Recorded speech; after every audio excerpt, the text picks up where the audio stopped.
سلام كما يوعلكم زي خبركم تخططلتي زي مدب مخراوي زتيو مس كورونا استأساسر زعباينا حيزنا لكم كريمنا زلنا أبزوان زي بدرجة علم استفلا لها هاجرات أتنيعنو زيت أنحا جزاها نايمتنا ممرحيتات يقالوا له ينزلوا ويفاقسوا علوا زي ما ناتو صعبين حيزو متيلو مخنياتو تزد تنقع انت زي جبركا صعبين سلا زلوا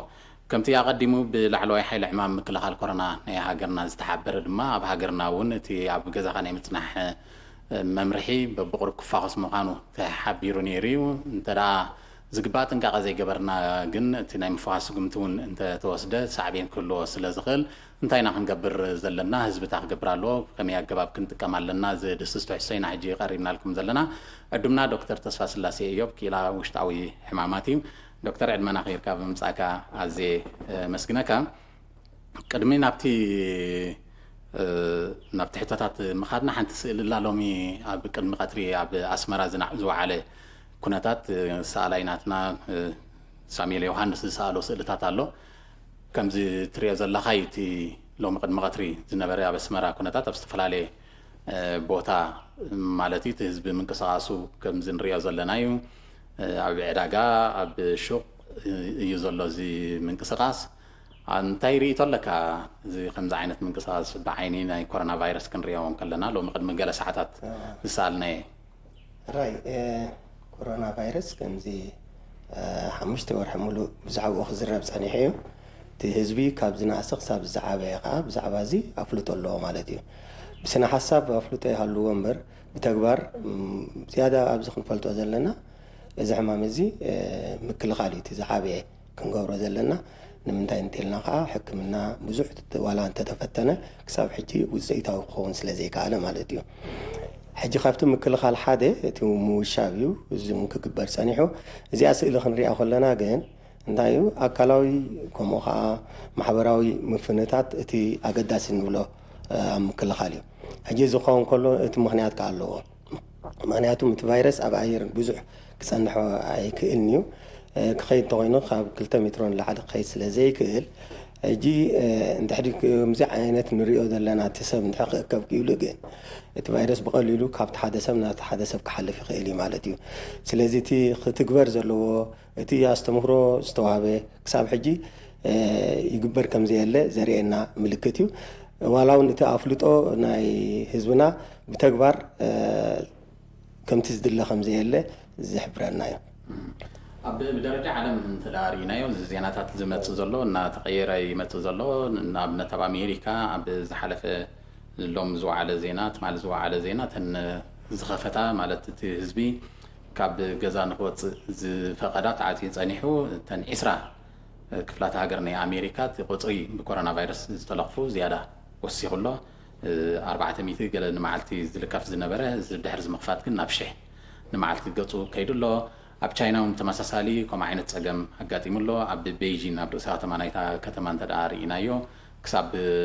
نتزوناتات مقاقيلكا كم زعصو كم زي رخب يغورلو كم نحنا اخريا قحاوتا غلنولو كم نتزوناتاتون كم خفلالي وجميره مالو كالوتا غراتون تدارينا كم بعد فرنسا تتجمير زنبره ناي تمرتي قني يعصولو تكالاتون كم يعصولو تخافيتو نيرو ويتم اغايش ويتم عدمات حمامي حزام ويكاتي سرحتنيا حمامي حزام موت تتكالون معصاوي مصالو سلازي زي زمهرنا نجر عابد مسلني انتي ابزي خنفلطو زلنا زي كوفيد 19 ويكا سارس 2 إلنا نصوعو تلوعنت نايزي ازيو قلتوفيو كابتيوم كال سارس زفريوم نعمل سارس 1 كم حجي نيرو أكل تشعن كلتن كوابي شمونت شحسب تتعيزو كل كف كلوجن كاو شمونت ميتي أكل ميتو إذا مالت 10 ميتاويت مالتي أب ميرس نقوله ناي ميدل إيست استراحة ما كلاي مبرعكا في اللعب السعودية العربية مالتي أبزون كوابي خل تشحن 500 سب كحمم كله كاو كوابي أستاد شمونت ميتي ميتهم 34 ميتاويت مالتي أبزنا حجي كوفيد 19 نولوجن تقتلنت ناتو دحانيو قاب 3.5 ميتاويت يزبزح مالتي يهون نمبر تلاوعنت نايزي حمام الزجن أزيو قلتوف ክንቆፃፀሮ ኣብ ዘይንኽእል ደረጃ ዝኸይድ ማለት እዩ እዚ ብማቴማቲክስ እንታይ ንብሎ ኤክስፖኔንሻል እዩ ዝውስኽ እንታይ ማለት እዩ ንኣብነት 3 ሰብ እንተሓሚሙ ሓንሳብ 9 ሰብ ሓምም ድሕሪ 27 ድሕሪ 81 ከምዚ ኢሉ ዝኸይድ ማለት እዩ 5 ሰብ እንተሓሚሙ 25 125 ከምኡ ኢሉ ዝቕፅል ማለት እዩ ምናልባት ኣብቲ መጀመርታ ክንሪኦ ከለና ዘገም ኢሉ ዝኸይድ ኮይኑ ይስማዓና ይኸውን ድሕሪኡ ግን ኣብ ሓደ እዋን ምስ በፅሐ እዚ ዘይበሃል ሰብ ክሓምም ንሪኦ ኣለና ማለት እዩ ሕጂ ብዓለም ደረጃስ 800 ሚልዮን 8 ሚልዮን ዝኣክል ክሓምም ከሎ 440,000 ኣከባቢ ክመውት ከሎ እዚ እንታይ ዘርእየና ኣብ ውሽጢ 5 ወርሒ እዚ ዝመፀ ኣብቲ መጀመርታ 2-3 ወርሒ ግን ብጣዕሚ ውሕድ እዩ ነይሩ ሕጂ እዚ ስለ ዝኾነ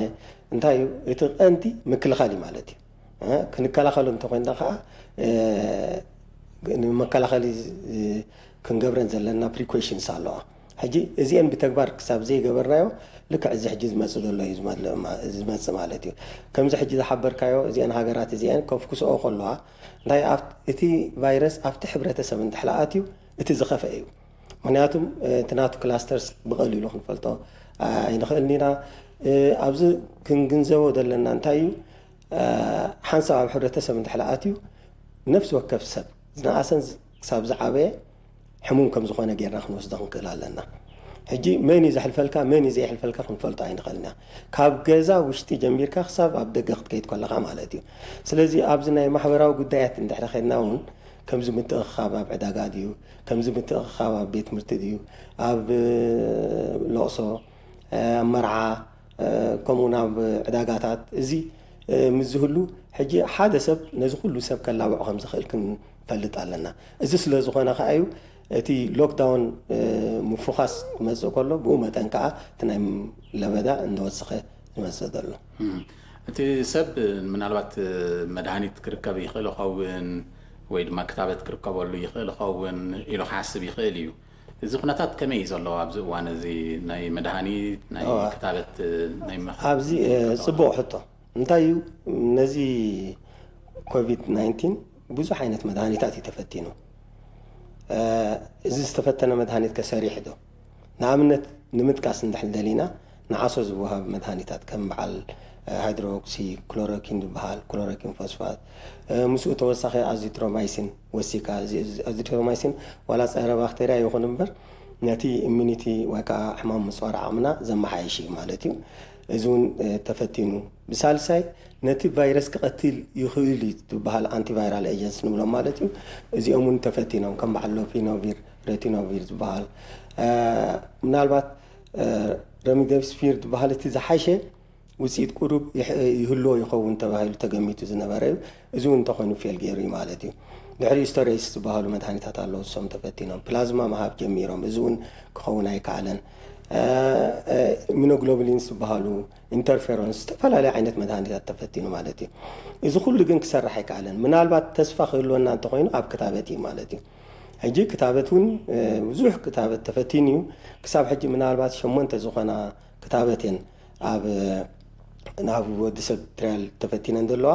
እዚአን ከዓ ኣብ ተግባር ክውዕል እንተኾይኑ ብውሕዱ ዓመት ወይ ክሳብ 2 ዓመት የድልዮ ማለት እዩ ስለዚ እዚ ኩሉ መድሃኒት ካብ ዘይሰርሐ እቲ እንኮ መድሃኒት ኢልና ንሕስቦ ምክልኻል ማለት እዩ ስለዚ ኣብ ምክልኻል ዓቕምና ከነድህብ ክንክእል ኣለና ብዛዕባ እዚ ምክልኻል ከዓ ብዙሕ ዓይነት ኣስተምህሮ ተዋሂቡ እዩ ካብ ኢድ ምሕፃብ ጀሚርካ ምፍንታት ማሕበራዊ ድዩ ብውልቀ ሰብ ደረጃ ድዩ ከምኡ ተገይሩ ዝሓመመ ሰብ እንተልዩ ካብኡ ከመይ ጌርካ ትርሕቕ እዚ እውን ምኽሪ ተዋሂቡ እዩ ከምኡ ከዓ ማስኬራ ወይ ከዓ ናይ ገጽ ምሽፋን ወይ ማስክ ኢልና ንፅውዖ እዚ መዓስ ብኸመይ ደረጃ ክግበር ከም ዘለዎ ዝኩሉ ተገይሩ እዩ ስለዚ ኣብዚ ሕብረተሰብና ክፈልጦ ዘለዎ ከመይ ገይሩ ክከላኸል ከም ዘለዎ ነዚ መከላኸሊ ተባሂሉ ዘሎ ወፂኡ ዘሎ ሚኒስትሪ ጥዕና ድዩ ብዓለም ደረጃ ኣብ ተግባር ጥራይ ከውዕሎ ከም ዘለዎ ይኽበር ዝደሊ ኣቀዲምካ ዝጠቐስካዮ ኣላ ናብቲ ሕብረተሰብ እንተዳ ኣትዩ ትብል ቃል ምናልባት ዝያዳ መብርሂ ክንገብረላ ናብ ሕብረተሰብ ኣትዩ ክንብል እንከለና ካብቲ ብሕጅን እንሪኦ ዘለና ክንዲ ሰባት ተታሒዞም እንብሎ ዘለና ዝያዳ ነፅር ኣቢልና ነቲ ሰብ ዝርድኦ መንገዲ ክንገ ፅቡቕ ኣብቲ ሕብረተሰብ ኣትዩ ክንብል ከለና ኣብዚ ሓንቲ ክንፈልጣ ዘለና ኣብቲ ምልክት ኢና ክንከይድ ማለት እዩ ምልክት ናይ ኮቪድ 19 ዳርጋ ካብ ኢንፍሉዌንዛ ካብ ጉንፋዕ ዝፍላይ ኣይኮነን ትዝበዝሕ ከም ዓይነት ምልክታት ሒዙ ዝመጽእ ስለዚህ እዚአን ምልክታት ናይ ጉንፋዕ ኩሉ ሰብ ዝፈልጦ ሰዓል ድዩ ረስኒ ድዩ ቅርጥማት ድዩ ቃንዛ ርእሲ ድዩ ከምኡን ሽታ ዘይምልላይ ድዩ ገለገለ ከምዚኦም ዓይነት ምልክታት እዩ ዝርኢ ማለት እዩ እዚ ስለ ዝኾነ ከዓ ዋላ በዚ ሕማም ሓሚሙ ሓደ ሰብ ጉንፋዕ ሒዝዎ ኢሉ ዝሓስብ እምበር ኮቪድ 19 ሒዝዎ ኢሉ ዝሓስብ የለን ማለት እዩ እዚ ስለ ዝኾነ ኣቕሊል እዩ ዝርዮ ማለት እዩ ሕጂ እንድሕሪ ከምዚ ኢልና ሓደ ሰብ ወይ ክልተ ሰለስተ ሰብ ኣብቲ ሕብረተሰብ ተሓዊሱ ኮቪድ 19 ዝሓመመ ማለት እዩ ናይ ምልባዕ ሓይሉ ብጣዕሚ ኣዝዩ ቅልጡፍ ኢልና ኣለና ማለት እዩ ስለዚ ኣብ ሓደ ሕብረተሰብ ዋላ 1000 እንተሃልዩ ክልተ ሰለስተ ሰባት ከማ ነዚ 1000 ዝኣክል ሰብ ክውክሎ ከም ዝኽእል ክንፈልጥ ኣለና ማለት እዩ ሕጂ እዚ ከዓ እዩ እቲ መከላኸል ነፍስኻ ትከላኸል ንቤተሰብካ ትከላኸል ንሕብረተሰብካ ክትከላኸል ከም ዘለካ ኣቐዲምካ ኣሓንጎልካ ክትእምኖ ኣለካ ማለት እዩ እዚ ንምባል እዩ ብዘይከ እውን ምስኡ ጎኑ ጎኑ ዝኸይድ ዶክተር እቲ ሓደ ሰብ ካበይ ሒዝዎ ዘይፍለጠሉ ደረጃ እውን ኣሎ ክግለጽ እንከሎ ኣብ ናይ ዝተፈላለየ ሃገራት እንሰምዖ ናይ መገሻ ታሪክ ዘይብሉ ጌሽ ዘይፈልጥ ወይ ድማ ምስ ሓመመ ሰብ ተራኺቡ ዘይፈልጥ ሰብ ሓሚሙ ይጸንሕ ወይ እቲ ቫይረስ ይጸንሕ ብዝተፈላለየ መንገዲ መርመራ ምስ ተገብረሉ ማለት እዩ እዚ ክሳብ ክንደይ እዩ ሓደገኛ ወይ ኣስጋኢ ከምዚ ዓይነት ሰብ ምህላው እወ እዚ ብጣዕሚ ኣስጋኢ እዩ ሓደገኛ ምክንያቱም ሓሳብ ኣብ ሕብረተሰብ እንተኣትዩ ክንቆፃፀሮ ብጣዕሚ ከቢድ እዩ ምክንያቱም ሓደ ሰብ ምስ ክንደይ ሰብ ተራኺቡ ክትፈልጦ ኣይትኽእልን ኢኻ ሕጂ ሓደ ሰብ ምስ 100 እንድሕር ተራኺቡ እቲ 100 ከዓ ክሳብ ክንደይ ከላብዕ ከም ዝኽእል ክንፈልጥ ኣለና ማለት እዩ ሕጂ ኣብዚ እዚ ኣብ ሃገርና ተወሲደሎ ስጉምቲ ኣዝዩ ጽቡቕ ክንብል ንኽእል ኢና ምክንያቱም እቲኦም ምውሻብ ዝበሃል ኣሎ ኳራንቲን ምዃን ኣሎ ሕጂ ኣያነት እዮም ዝውሸቡ እንታይ ዓይነት ሰብ ኢና ክንውሽብ ሕጂ ሓደ ሳስፔክት ዝበሃል ጥርጡራት ዝበሃሉ ኣለዉ ሕጂ ጥርጡር ንብሎ መን እዩ ሕጂ ጥርጡር ንብሎ ሓደ እቲ ምልክታት እዚ ናይ ጉንፋዕ ዓይነት ማለት እዩ ሰዓል ድዩ ረስኒ ምዝህልዎ እሞ እዚ ሃልይዎ ምስ ካልእ ሕማማት ዘይተኣሳሰር ምዃኑ እንድሕር ተገንዚብና ብሳልሳይ ከዓ ወይ መገሻ ናይ መገሻ ታሪክ ዘለዎ ወይ ካብ መገሻ ዝተመልሰ ወይ ከዓ ጌሹ ምስ ተመልሰ ሰብ ርክብ እንተልይዎ እዚ ሓደ ጥርጡር ንብሎ ማለት እዩ እቲ ካልኣይ ጥርጡር ንብሎ ከዓ እንታይ እዩ ልካ እዚ ዓይነት ምልክታት ሃልይዎ ግን ምስ ዝተረጋገፀ ሕማም ዘለዎ ናይ ኮቪድ 19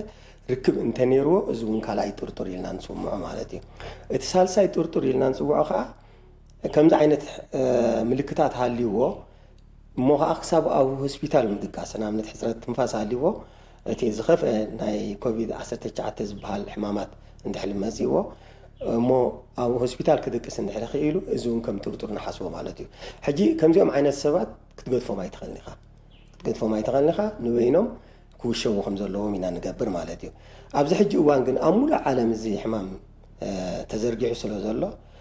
ነዚኦም ጥራይ ከይኮነ ዝኾነ ብመገሻ ኣብ ሃገርካ ዝኣተውን ግድን ክውሸብ ኣለዎ ማለት እዩ እቲ ካልእ ፕሮባብል ኬዝ ንብሎ እዩ እንታይ እቲ ፕሮባብል ኬዝ ከምዚ ጥርጡር ኮይኑ ላቦራቶሪ ምርመራ ጌርካሉ ግን ዘይተነፀረ ሙሉእ ምንፃር ዘይተገብረሉ እንተኮይኑ ፕሮባብል ኬዝ ንብሎ እቲ ሳልሳይ ከዓ ብላቦራቶሪ ዝተረጋገፀ ማለት እዩ ዘይገድስ ምልክት ይሃልዎ ኣይሃልዎ ማለት እዩ ሕጂ ነዚኦም ዓይነት ሰባት ክትውሽቦም ኣለካ ፈቲኻ ፀሊእካ እዚኦም ዘይተወሽቦም ካብዚኦም ዝተወሰኑ ሰባት ኣብቲ ሕብረተሰብ እንድሕር ተፀንቢሮም ግን እቲ ናይ ምትሕልላፍ ዓቕሚ ኣዝዩ ሓያል ይኸውን ንክትቆፃፀሮ ፈፂምካ ኣብ ዘይትኽእለሉ ደረጃ ትበፅሕ እዚ ስለ ዝኾነ ከዓ ዋላ ብቁጠባ እዚ ዘይበሃል ሓሰያ ከም ዝኣልካ ይኽእል እዩ ማለት እዩ ኣብዚ ናይ ሃገርና ዜና ከም ዝተኸታተልናዮ ልዕሊ 7,000 ሰባት ድሕሪ እዚ ምዕፃው ካብ ዝተፈላለያ ጎረባብቲ ሃገራት ናብ ኤርትራ ኣትዮም ተወሺቦም እዮም እዚኦም ከዓ እቲ ዘድሊ መርመራታት ይግበረሎም ኣሎ እቶም ዘድሊ ግዜ ዝወዱ ንገዞም ከም ዝፋኑ ይግበር ኣሎ እቶም ነቲ ቫይረስ ዝፀንሖም ከዓ ዘድሊ ክንክን ይግበረሎም ከም ዘሎ ንገልፅ ኣለና ሙሉእ ብሙሉእ 100% ትዶብ ተዓፅዩ ዝኾነ ይኹን ሰብ ከይሞለቐ ናብ ካልእ ናብ ከባቢኡ ዘለዎ ዓድታት كأتو أيكل نيل كارت زارب جن كبل يخيليو حدا سب انت آتيون كل سب انت آتيون من حنت عدون كم زغت ولا صنعكات إنه من اللي بعد تقوله صفحي زبالة خواني خلي تاي خبر دلو سبب كم زغنتات أفكاري وزلوا سب نزي كنكلام أبزي أنتي خبر دلو حادثي منقست زوجت دلو سقومتي حق زناتي مهنياتهم تدوم من دحل عاسي خياو إذا كما بينا كل أنت أرجع بز فيروس اللي كف دلو سب إنه بز حيز غير دلو الذي نبغرنا زمن لس دلو سب كا خمس بالكايو إنه بز حي مسألة مالتي جي إذا أنت قينو نفس وكف كاو دقنا بإرتراز زاتو سب تحمانكم دلو غيرنا خنحاسبه كنك إلى لنا مالتي إذا أنت قينو قاعة إذا سب إذا مسيو مسوي سمبر مالتي كذا خاتيو كذا يقولوا مسا كبابي خاتيو إذا سلزو خانه نفس وكف إرتراوي كابدقة زمس مخ حد يسب مزهلو نزملكتو مع كنت عنا وكان منستريت عنا كحبر كم زلوا يعني كحبر زدال مالتي مغنياتهم ندحري إزي سب إزي بقاقو كالتيفنا ندحري خن حزو خيلنا الكلاستر سايكولوني نبقى لا أي تلابعن سلازم نزل سبزي ولا أنت حمامون كتفوسو خبيدا يكونن مالتي سلازم بيستخدم متن نفسه كف إرتراوي حدش قاشا نبغزو مزمس كحبر كم زلوا تراي كحبر زدالني دكتور تخاطلتنا أبزي على زلنا زعبة حساب يكون ريتو ويحطوا من زلهم عدل كنومينا قطر تليفوننا 10 كمان 10 7 كل خال كورونا فيروس زلكم ريتو يكون حطوا دكتور تسفى سلاسي ايوب كتقربوا لتقوليكم الدكتور أبزي لعل حطوا مسرحي وحادة سب ويا بحنت هاجر انت تي فيروس قال له إلى أرض إيرامو تحالفوا مسرحات قال له نتسب مجمرتا مركابو دحريو نتي ترخب سب مسؤول ركب زنوارم سبات مللاين مركابن نعومنا بكوارانتين مئتاو ويموشاب حكمنا واقلقلوت مهاب إذا مسرح زي كساب كندي فوكيسيو ويكساب كندي كبيديو مجلسها كم سرح كبيديو كم سرح توصيت كنريو خلانا جن أفكيسنا كنريو نخيل مالتي انتايو كم سرح كبيد مهنياتهم تسب حقي مسيو مسمن كم تراخبه كيحبرك يا خيل هذا شكات أي مسيوسي أستفعل على دكانات كيدو نبرد كب مستي بصدر آخر رخب كله حجي انتهي زردو حادثة كوشة كله خم بحما كنتات كم زود بيت ما صرت خم زعتو خم عينت أتحسس وأقوله يا خيل إذا قلنا يكون أنت تحكي دحنتنا تسوي دحنتنا بيتسبي نحن حبرة سبي إذا سلوا زغنا حجي نالبات انتاي شعون دحلنا تسبك تروح بقى إلكا قليلي مهنياتهم مسمين كم ترى خبن دحل حبيركا نتيهم استراخوهم سبات كا توشو مالكا مالتيو كومو خايز كبرس أني حمالتيو منالبات سومن زغون دحلي مستحبرة تسبس أني عمو دحل سومن حميمو زسب تمسيكا جن مسكن دي سب تراخيبو نختفولتو بتعمل شكاريو إذا سلوا زخنا خا التاريخ بتاع ما قداسي أنت عين التاريخ توصل بمنجست درجة بمنسترة عنا درجة زي بحال تاريخ وسيدو نتيهم ركب زقورهم سبات جدا عليليو كوشون كم زلوا ما يحب رزدل مالتي ملكت كي رأيو سباتون كم حلال في يقول اليوم هو أجي أنت أيو أبزي ناي لابراتوري مرمرة يركا استنسر قليليو already فريد كان لقات حمام الله سلازي كلتا سومن زخون كتوشوا يقع بوحدو كساب سلسة سومن كتوشوا تغل تخون تحرير لابراتوري مرمرة بسرعة 4 فلليات كلت مرمرة غير كان ناس عم زبحال يخانا بجزا خطفانو أبجزا مستفانون ناس عمالته يكون أنوك أبجزا مستفانون ناس يكون كلتا سومن وحدو بوحدو انت زي كوين غاسا ورحي أو كعكاب كم زلوا يخا حبريتات هو سلسة منستريت عندها أقسام موداتها مكتتالي قبرو له مالتي زيادة وحسنته اللوكا مالتي زيادة وحسنته اللوكا دحريو جن مسب كندليتو خيد خيل توحسنته نالو مالتي ترتر انتو خينون كومو عامن تليكا لابراتوري مرمرا غيركا زلون زي بلون كتنصرات خيل تزي بلون تخينو نغازا تفانو زي افاني خاي مالت جيس نصا مالت ايكونن ازون ابغزو خوشب كم زلو حبريتا خطولاكا مالتي سلازي اتي خغبرو زغبا اتخلو زحبر نمكل خال كحبر صنحه نغراتون كغبر كم زلو حبريتا تهبو مالتي ስለዚህ ካልእ ካብ ደገ ዝመፀውን ልክዕ ከምኡ ዓይነት ስጉምትታት ክትወስድ ክትክእል ኣለካ ማለት እዩ ምናልባት ኣብዚ ሃገርና ከም ትዕዝብቲ ክንሪኦ ፀናሕና ከምዚ ኣብ ስእሊ እውን ክንሪኦ ዝፀናሕና ብዙሕ ሰብ ይንቀሳቐስ ብዙሕ ሰብ ይተኣኻኸብ ኣሎ ኣብ ሓዘን ንኣብነት እንተዳ ርኢኻ ከምቲ መምርሒ ዝወፀ ገሊኡ ኣይተግብሮን እዩ ውሕድ ሰብ ጥራሕ ክንዲ ድኸውን ትኽኽብ ኣቢልካ ንነዊሕ እዋን ምፅናሕ ኣሎ ምዕላል ምስ ዕርክነት ምስ ዕሩኽ ምትእኽኻብ ኣሎ ኣብ ስድራ ቤት እውን እቲ ምቅርራብ ኣሎ ብደገ ተፀኒሕካ ተዘድሊ ጥንቃቐ ከይገበርካ ክብድ ክብል ይኽእል እዩ ኣብ ኩሉ ነገር ግን እቲ ክትገብሮ ትኽእል ጥንቃቐ ክትገብር ከም ዘለካ ክንዛረብ ፀኒሕና ኢና ግን ሰብ ከምቲ ክትጠቕሶ ፀናሕካ ትምልክት ኣይትርአን ኢኻ ፍሉጥ እውን ኣይኮነን ሓደ ሰብ ኣለዎ ድዩ የብሉን ኣብ ከምዚ ኩነታት እቲ ሰብ ሸለልትነት ዘርእየሉ ዘሎ ምክንያት ኣነ ሓመምኒ ስለ ዝብል ድዩ ወይ ነቲ ካልእ ሰብ ሕማም የብሉን ኢሉ ስለ ዝኣምን ድዩ ኣብዚኣ ርእቶ ክትበላ ኢኻ ግን እዛ ቴሌፎን ቅድም ክንቅበላ ዶክተር ሄሎ ሰላም ሄሎ ከመይ ውዕልኩም ፅቡቅ ከመይ ውዕልኪ እግዚአብሔር ይመስገን እትትዎ ዘለኹም ኣስተምህሮ ብጣዕሚ ፅቡቅ እንድዩ ተመስገን ፈቱ ያነና እቲ ኣነ ሓቶ ደልየ ዘለኹ እቲ ንኮሮና ቫይረስ ናትካ ኢሚዩኒቲ ሲስተም ክትፃወሮ እንድሕር ዝተመጣጠነ ምግቢ ክትበላዕ ኣለካ ገለ እዩ ዝበሃል ሕጂ ምስ ዘሎ ናህሪ ዋጋታት ገለስ ከምቲ ዝግባእ ክትምገባ ኣይትኽእልና ሕጂ ቁርብ ኣብዚኣስ እንታይ ተገበርካ ሓይሽ ሓራይ ነፀርት ዳይረክተር ሓራይ ኣነልና ካሊእ ቴሌፎን ኣላትና ሄሎ ሓራይ ዶክተር ንዓኹም ሰላም ነፍቲ ናተይ እንታይ እዩ ኣብዚ ኩሉ ሰብ በዚ ሕማም እዚ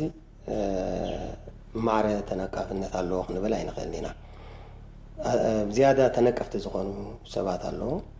እዚኦም ከዓ ምናልባት ክንጠቕሶም ተጠቒሱ እዩ ግን ክንጠቕሶም እንተኮይንና እውን ብዕድመ እንተኸይድና ልዕሊ 65 ዓመት ዕድመ ዘለዎ ኣብ ሕማም እንተኸይድና ከዓ ከም ሽኮርያ ደም ብዝሒ ናይ ልቢ ሕማም ዘለዎም ምስራዕቲ ምስትንፋስ ከም ኣዝማ ድዩ ካልኦት ሕማማት ምዝህልዎ ናይ መንሽሮ ዓይነት ፀገማት ካልኦቱን ናይ ሕማም ምፅዋር ዓቕምና ዘትክሙ ሕማማት ምዝህሉ እዚኦም ብጣዕሚ ተነቀፍቲ ስለ ዝኾኑ እሞ ከዓ መድሃኒት ናይዚ ሕማም እዚ የብሉን እቲ ቀንዲ ኣገዳሲ ምክልኻል እንተልና ካብቲ ምክልኻል ሓደ ክንገብሮ ዘለና ኣመጋግባ እዩ ማለት እዩ ሕጂ ትሕቶ እውን እዚኣ እያ ማለት እዩ ኣመጋግባ መኣዛታት ዘለዎ ምግቢ ካብ ካርቦሃይድሬት ድዩ ፕሮቲን ድዩ ፋት ድዩ ቫይታሚንስ ሚነራልስ ከምኡውን ፈሳሲ እዚ እኹል እንተወሲድካ ነቲ እቲ ናይ ሕማም ምፅዋር ዓቕምና እንደተማሓሸ እዩ ዝኸይድ ዋላ እውን እንተሒዝካ ከማን ናይ ምሕዋይ ተኽእሎታት ኣዝዩ ዝለዓለ ይኸውን ዋላ እውን ኣብዚ ናይ ሃገርና እንድሕር ርኢናዮ 39 ሕሙማት ነይሮምና እዚኦም 39 ሕሙማት ግን ደቂሶም ክሕከሙ ከለዉ ብዝያዳ ኣብ ምክልኻል ኢና ነድህብ ነርና ካብኡ ናብኡን ከማን እኹል ፈሳሲ ይወስዱ ነይሮም ፀባ ድዩ ፅማቕ ድዩ ከምኡውን ምግቢ ዝተመጣጠነ ምግብታት ስለ ዝተዋሃቦም ካብኦም ውፅዕ ከማን ኣይረኸብናን ውፅዕ ሞት ኣየጋጥመን ክሳብ ሕጂ እውን ክሳብ ሕጂ ኣብ ኤርትራ ሞት ኣጋጢሙ ክንበል ኣይንኽእል ኢና እዚ ስለ ዝኾነ ሕጂ ናይ ኣመጋግባ ኣብዚ ሕማም ምምሕያሽ ክሳብ ክንደይ ከም ዝኾነ ንፁር እዩ ምናልባት እዚ ናህሪ ናይ ዋጋታት ገዲፍካ እቲ ክንረኽቦ ዝግባእ ከም በዓል ፍሩታታት ንኣብነት ኣነ ኣብ ነብሲ ወከፍ ዱኳን ከድካ ፍሩታታት ኣይትስእኒኻ ከም ፀባ ዓይነት ፈሳሲ እውን ክንወስድ ክንክእል ኣለና ኣብቲ ምግቢ እንታይ ዓይነት እዩ እቲ መኣዛታት ምግቢ ንብሎ ሕጂ ንኣብነት ካርቦሃይድሬት ተልና ኣብ ካርቦሃይድሬት ዝርከቡ ምግብታት ከነነፅሮም እንተኮይና ከም በዓል ስፓጌቲ ድዩ ሞኮሮኒ ድንሽ እዚኦም ዝያዳ ባኒ እዚኦም ዝያዳ ካርቦሃይድሬት ኣለዎም ካርቦሃይድሬት ካብ ብጣዕሚ ኣገዳሲ ምዃኑ ክንግንዘብ ኣለና ፕሮቲን እንተኮይኑ እውን ፕሮቲን ካብ ልክዕ እዩ ካብ ስጋን ውፅኢት ስጋን ከምኡውን ፀባ ውፅኢት ፀባን ብዝያዳ ይርከብ ንበል እምበር ካብ ጥረምረ እውን ክንረኽቦ ንኽእል ኢና እንድሕሪ ጥረምረ እንድሕሪ ክንረክብ ክኢልና እውን እቲ ፕሮቲን ክንረኽቦ ስለንኽእል እዚ እውን ሓደ ሓገዝ ይኸውን ዝብል ግምት ኣለኒ እቲ ሳልሳይ ፋት እዩ ስብሒ ማለት እዩ ስብሒ እኳ ብዙሑን ኣይንደፍኣሉን ኢና ስለዚ ስቡሕ ነገር ማለት ከም ጠስሚ ድዩ ገለ قدن كبر على إلى إنكرجونا يقبرني بتاعنا مدائن تاريخنا مالتيو إمبرزي حفتنا ويقولنا دي بزي قدس على العلاج ولا حتى بتعمي أقداسيو مقبي عبيد سلوا بمكل خلنا يزحمم كم زلوخ نفلت كن كلا لنا. راي تليفون لنا هلو. هلو. هلو. سلام. الحمد لله عليكم. صباح مسجن كم يعيلك؟ عبدي خابكرني. راي صباح أتصل حتى قا؟ راي صباح زي ممرحي وزي سبوت أنا حكم دعم صباح عندي زي مسجني. مالسي.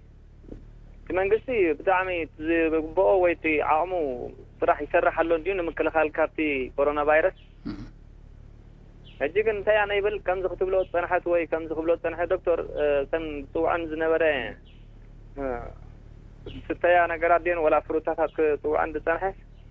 قرب سن ولا بتاع حجي مع سن كركباي كلانين ولا حنتي عامس دروتي دول حجي بزق زي تراي بنتايرا بتزقبع مكل خال تراحي مو شاب كم تبلو نوركم هو شاب تراحي زلوت حزبي ريتا هو ريتو تكون نمبر مسؤول من البات كوس خير كالي التليفون على تنا بالدكتور كنت أرنفن بحساب هلو هلو هلو سلام هلو سمعك لنا قتل راي كم من دفر أيوب بحال راي قتل أنا سازي تي نحنا وشباتي نادل لنا نعمل حجي كله تي ممرحتات مكاتاتو لنا نينا دبعال لنا ممرحتات زي بزح سب قلنا ممرحتات بزح شلل اللي بقول له حجي منتاي انت تذكرنا زيادة حايشي بالرئيتوناتي أبتي إحساس زر له أتخص عبد الخلد الله سعدين صغيتهم دكتورات على السرير صغيت تزربوا له يحايش على أنا مغنيات شلل الناتي بزح حمر كله تجاب كله سفلي سوي كل فريق وخلص شلل الناتي دلون هذا خان إحنا شلل ده بحال قداي شلل رقانه كم توساقي نبت 10 حركة خدوا الجبون تنبره إذا كوماوي مقطعات تتكبر بتم محتارة ومن قد دي كله ترنافتات ناي وجلتات ناي قدف ناي قلنا سلولون يعني محتارات كوماو كبابي أو ترنافة كبرون قاله ما محتاج تدوها إذا نحدي صبور فعلت حاجة كبار كله نصير مكل حال ما يوم بوليس ما يوم حاجة تقول طوي مسؤول عمل السب أبنا ورا من الأسبوعين زي يعني رئيسين حداري هاي عنيلنا تليفون على تنا مثلا دكتور هلو هلو سلام هلو عمري جدريت كم عبد الرحيم عندي هاي عمري بمجمري يعني دكتور عزيز مسجنك عنيلنا انت حجي ذا تلفزيون ككتاتلان ديريه بس مره انت اذا حمامتي ولا تسفاز بكايا يكون مدهاني سلازي ولوسي مره نسخه تمجس وتيو زلو مرسرت عنا وتيو زلو ناي كل نتبتاتي حزبي فليت ولدو ولا تهتان قلعكو خاطريو لمس كورونا لا يلو ماي قال كحسن تريو حجنا احنا هاجرنا بحق تمسجري هذانا رترنا قربتي 30 ساعه تريحهم زيرو مستبهلي كندي حزبي بتي زغورو بتنقطن عجزو بمشاب استبهلوا تزاز اخبيرو سلصنحي طبق درجه بتحنا جرنا زيهم حجي كورتي زم ترخيبهم تبهل دلو خاوصايز موسو كاب سودان ايثيوبيا انديو اتاقند اتاقند سي كابتزو بون زمصو سباتالو بونامتي أمكم وصخلوا لا بيم زعطوا إذا حد سبعة مش تقيل حزن تمتو كندي أسعاد شغل فانا لازم كتاتلنا 7 دقائق بعلفي كاب عبي يقول يشتي زي كراخل سبيله قال أنت يا خاطو دي حاجة دكتور سي إذا حمام زي مدهني يلن أي ترخبل فملك أو أنتو استجاب حاجة تمران درم في مملون ديم زلوا اتاقن السجر ذا لحاجي حزبي خوشب حنا جزال له هيوت كدحن كان تايد دليا ما يالو مقبل له بحلف زعد غيحسي 4 فرنوتات اللوا باني يلا منيات فين يلا انتم تكلا زمتو زلو بعلو توشي بيزلو سلازي انتينا هنقبر زلنا دابلت حاجة حادث كفل هتان توشب تحركايو باني له انتا سدر اخر بشاك كوتيو حاجة تموت اكو اتيم ابتي بوتو له سب كله ابتا بوتان داتن كاغا سلازو خانسي منقسنا انتا حسبنا له حجب زي ابدا درجة زي اسي تقدر انتا فرنولو نافتال لنا حجيتهم سكاي وهابت سكالاتي انتاهم كم دان تبلنا فينو يبلنا لولومو مزي اخميا مسي هوت دمرو يغني لي عمرو جدري تشاو هاري عنيلنا من الوقت تقصى فيديون مليسنا كنريا من الوقت حاسل دفتم سبات انت دا لو ابسمر لهم يقد مقاتري ዝሰኣልና የዩት ምንቅስቃስ ጽቡቕ ስእሊ ክህበና ይኽእል እዩ ንሳና ኸደት ግን ተላዒለን ዘለዋ ጉዳያት ክንዛረበለን ዶክተር ብሓፈሽኡ እዚአን ተላዒለን ዘለዋ ሕቶታት ጥርንፍ ኣቢልናዎም ብሓንሳብ ክንሪአን ንኽእል ኢና ማለት እዩ እቲ ምጥርናፍ እንታይ እዩ እቲ ሓደ እቲ ክውሰድ ዘለዎ ስጉምቲ ንምክልኻል እንታይ ይመስል ንምንታይ ከኽተግበራ ይተኽኣለን እዚኣ ከምዚ ዝሓበሮ ካብ ዝነኣሰ እቲ ቆልዓ ጀሚርካ እቲ ዝዓበየ ብዛዕባ ኮረና ሎሚ ዘይፈልጥ ሰብ የለን ግን እቲ ክትግበር ዘለዎ ይትግበር ዶ ንኣብነት ኢድ ምሕፃብ ንብል ኢድ ፅሬት ክህልዎ ኣለዎ ንብል ሃንድ ሃይጂን ኢልና ንፅውዖ ማለት እዩ ሕጂ ኢድ ኣተሓፃፅባ ናይ ኢድ ክንፈልጦ ክንክእል ኣለና ብቐሊሉ ብዙሕ ግዜ ኣብ ቴሌቭዥን ተራእዩ ስለ ዝኾነ ሕጂ ከምዚ ጌርኩም ክትሕፀቡ ኣለኩም ኣይንብልን ኢና ግን ፅሬት ክሕልው ከም ዘለዎ ኢድ ፅሬት ንምሕላው ካብ መዓስ ኢና ንሕልዎ ንኣብነት ኣብ ውሽጢ ገዛ እንተኮይኑ ኣብ ዓይኒ ምድሪ ድሕሪ ምጥቃምና ክንሕፀብ ክንክእል ኣለና ኣብ ክሽነ ኣቲና ምግቢ ከነዳሉ ከለና ክንሕፀብ ክንክእል ኣለና ከምኡውን ቅድሚ ምምጋብና ድሕሪ ምምጋብና ኢድና ምስ ንረስሕ ምስ ሰባት ርክባት ምስ ንገብር እዚ ኩሉ ሕጂ ፅሬት ናይ ኢድ እንተሃልዩ እዚ ዘይበሃል ምክልኻል ንገብር ኣለና ማለት እዩ ሕጂ ሓንቲ ሰብና ክገብራ ዘይንሪኣ ዘለና እዚኣ ዋላ እውን ኢዱ እንተተሓፅበ ከምቲ ዝግባእ እቲ ክገብሮ ዘለዎ ናይ ኢድ ምሕፃብ ይገብር ኣሎ ክንብል ኣይንኽእል ኢና ማለት እዩ እቲ ካልኣይ ኦልሬዲ እቲ ሶሻል ዲስታንስ ንብሎ ማሕበራዊ ምፍንታት እዚ እውን ኣብ ግምት ዝኣቱ እዚ እውን ኩሉ ሰብ ስለ ዝፈልጦ ብዛዕባ ክዛረብ ብዙሕ ኣይደለን እየ ማስኬራ ሰብ ክጥቀም ከም ዘለዎ ብዝያዳ ኣብ እኩብ ሰብ ከምዚ ዕዳጋ ክኸይድ ከሎ እዚ እውን ኩሉ ኣብ ግምት ክኣቱ ኣለዎ ማለት እዩ ብራብዓይ ምናልባት ሰብ ሓምም ጥርዓ ንህልዎ ሰዓል ሕዞ ረስኒ ሕዝዎ እዚ ከምዚ ዓይነት ሕሙም ምሳኻ ምዝህሉ ካብኡ ክትርሕቕ ጥራይ ኣለካ ክሳብ ዘየረጋገፅካ ክትርሕቕ ኣለካ ከምዚ ሓመመ እንድሕር ፈሊጥካ ኸ ናብ ሆስፒታል ክኸይድ ከም ዘለዎ ከነገድዶ ክንክእል ኣለና ማለት እዩ ካልእ ከምዚ ሓብትና ዝሓተቶ ናይ ኣመጋግባ ሕቶ እውን ኣሎ እዚ ኩሉ ፕሪኮሽንስ ናይ ምክልኻል ኢልና ንፅውዖም ማለት እዩ ሕጂ እዚኦም ኣብ ግምት እቲና እዚ ኩሉ ሕቶ ዝቐረበ እንታይ እዩ እቲ ምውሻብ ክውሻብ ከም ዘለዎ ኩሉ ሰብ ይፈልጥ ብኸመይ መንገዲ ክውሻብ ከም ዘለዎ እውን ይፈልጥ ግን ኣብ ተግባር ግን የለን ሕጂ ሲ ሓደ ሰብ መይቱ ሓዘን ኣሎ ሕጂ እቲ ባህልና እኮ ብሓቂ ኣዝዩ ዝምስገን ባህሊ እዩ ነርና ዘለና ምክንያቱ ሰብ ክትረኽቦ ከለካ ሰላም ትብሎ ትስዕሞ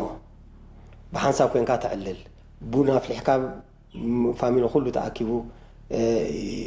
ይሰቲ ሓዘን ክህሉ ከሎ ይእከብ መርዓ ክኸውን ከሎ ከምኡ ኣብ ዕዳጋታት ከይዱ ይዕልል እዚ ፅቡቅ ባህሊ እኳ እዩ ሕጂ ከዓ ብኣንፃሩ ክንከይድ ክንክእል ኣለና እዚ ባህሊ እዚ ሕጂ ክቕየር ኣለዎ ኢና ንብል ዘለና ምክንያቱ ክንነብር እንዲና ንደሊ ነፍሲ ወከፍ ሰብ ክነብር እዩ ዝደሊ ክነብር እንተኮይኑ ከዓ ከምዚ ዓይነት ለበዳ ሕማም ክመፅእ ከሎ ከመይ ጌርና ክንከላኸሎ ከም ዘለና ክንፈልጥ ክንክእል ኣለና 10 ግዜ 5 ወርሒ ሙሉ ነፍሲ ወከፍ ማእከን ዜና ብዛዕባ እዚ ጉዳይ ይዛረብ ኣሎ ግን ንምንታይ እዩ ሰብ እዚ ኣብ ቪድዮ ንሪኣ ፀናሕና ሲ ንምንታይ ሰብ ይእከብ ንምንታይ ብነፍስና ዘይንከላኸል ንምንታይ ነቲ ሰብ ዘይንሓስብ እዚ እዩ ዘይግበር ዘሎ ሕጂ ብዛዕባ ምግቢ ዘይምህላው እቲ ፎርኖ ሃልዩ እሞ ከዓ ፊኖ ስለ ዘይተረኽበ ባነ ክርከብ ኣይክተኣለን ገለገለ እዚ ብጣዕሚ ኣገዳሲ ምዃኑ ኩሉ ሰብ ዝፈልጦ እዩ እዚ ከዓ ንመንግስቲ ንገድፎ ማለት እዩ መንግስቲ ናቱ ኣካይዳ ስለ ዘለዎ መንግስቲ ብኸመይ መንገዲ ይፈትሖ ንዑ ንግደፎ እቲ ንሕና ግን ከም ሰብ ክንገብሮ ዘለና ክንገብሮ ክንክእል ኣለና ኢና ንብል ዘለና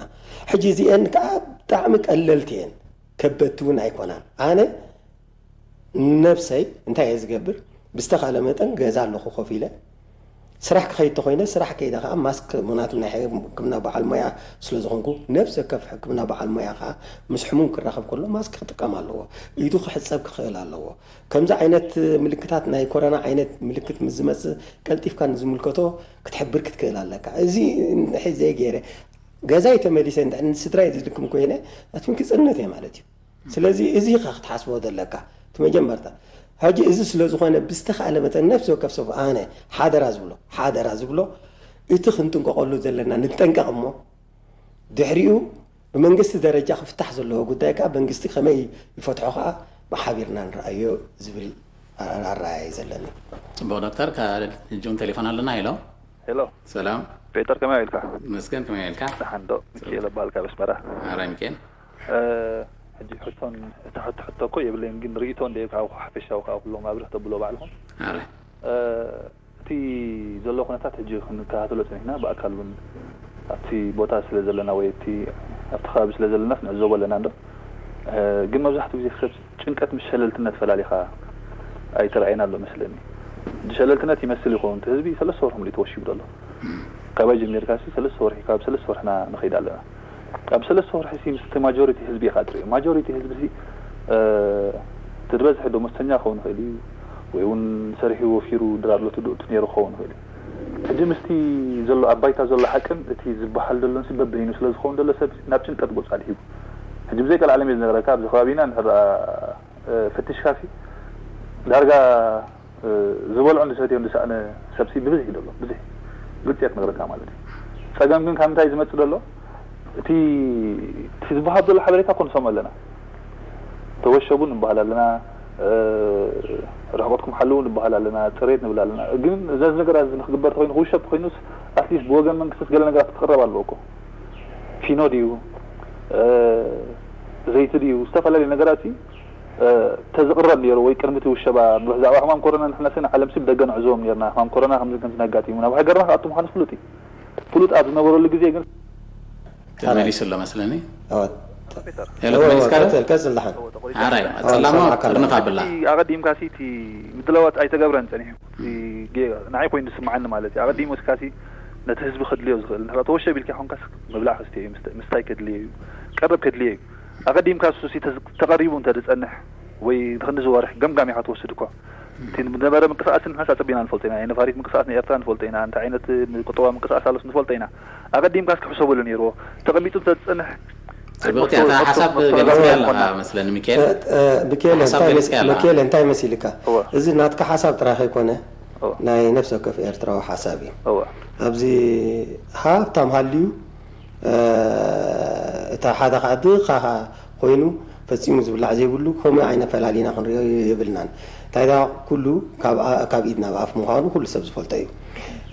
ازي تولد لخا قرب تليفون سمعنا تغليها حسب اسوامو بتيلو سمعنا تغليها دمتي كل ነገር ካቀረብ ከም ዘሎ ኣብዚ ሕጂ እዋን ከዓ ነፍሶክ ማለት እቲ ክቅረብ ዘሎ ጠለብ እንዳኸበረ ኸይድ ከም ዘሎ ኩሉ ሰብ ዝፈልጦ እዩ እዚ ግን ከምዚ ይቅፅል ኢልና ንሓስብ ዶ ምናልባት መንግስትስ ነዚ ኣያስተውለሉን ዶ ኢልካ እውን ሕቶ ከተቀርብ ክትክእል ኣለካ ሕጂ እዚ ስለ ዝኾነ እቲ መንግስቲ እዚ ሰምዖ ኣሎ እዚ ናህና ኣብዚ ዝቀርብ ዘሎ ጥራሕ ኣይኮነ ኣብ ነፍሲ ወከፍ ዕዳጋ እንታይ ዓይነት ምቅያራት ይግበር ኣሎ እቲ መንግስቲ ዘስተውለሉ ነገር ክህሉ ኣለዎ ኢልና ኢና ንኣምን ኣነሲ ብወገነ ሕጂ ዝረኣኹዋ ኣነ ዘይፈልጦ ዝነበርኩ ዋጋ 40-30 ሽየጥ ነበረት 80 ኢለናኒ እንታይ ዳዩ ኢለ የለኸ እንዲኻ ዶክተር ኣብዚ ዓዲ ገለ ዓይነት ሕቶታት ኣቕሪበና ኖ ኣለኹ እሱ ዛ ስለዚ ሲ እንታይ እቲ ጠለብ ክቅረብ ዘለውን ክሓልኽ ዘለውን ክመጣጠን ክኽእል ኣለዎ እዚ ትሕቶ ተቕርቦ ዘለኻ ሚካኤል መስለኒ እዚ ስለ ዝኾነ ከዓ ብዝተኻለ መጠን ንሕና ኣነ እውን ሕጂ ደጋጊመ ክሕብር ዘሊ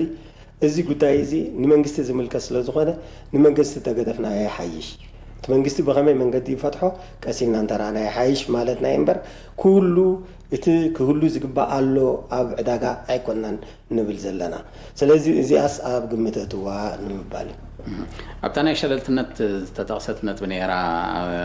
ቀዲማ ሰብ ከምዚ ክጥቀስ ዝፀንሐ ዝሓምም ኣይመስሎን ወይ ድማ ካልእ ሰብ እውን ንሱ ዝሓመመ ኣይመስሎን ካልእ ሰብ ኣብ ጥቑ ዘለውን እቲ ኣብ ግምት ዘእትዎ ዘሎ እኮ ናይ ሃገርና ጉዳይ እዩ ናይ ሙሉእ ዓለም ጉዳይ ኣይኮነን ኣብ ግምት ዘእትዎ ዘሎ እንድሕሊ ኣብ ዜና ንሰምዕ ኣለና ኮይንናሲ ልዕሊ 400,000 ሰብ መይቱ 8 ሚልዮን ተለኺፉ ክበሃል ከሎ እኮ ቀሊ ኣቕሊልና ክንሪኦ ይብልና እዚ መጀመርታ ካብቲ ዝማዕበለ ሃገራት ይጀሚሩ ዝማዕበለ ሃገራት ካብ ቁፅፅረን ወፃኢ ኮይኑ ክሳብ ሕጂ ከማን ፀገማት ኣለዎን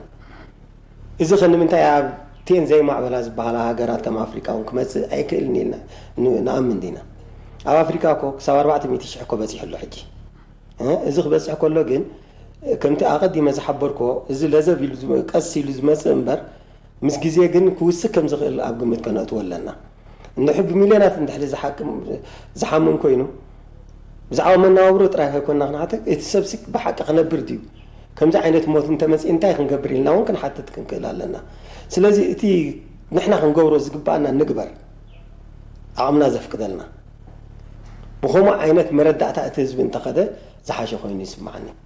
زين أنا مسكنا كدكتور يعني لنا خبركم تعطاتلتي نا حجة حستنا أبزي تزازي ملهم استرفوا مدباتنا نحاتبكم سلام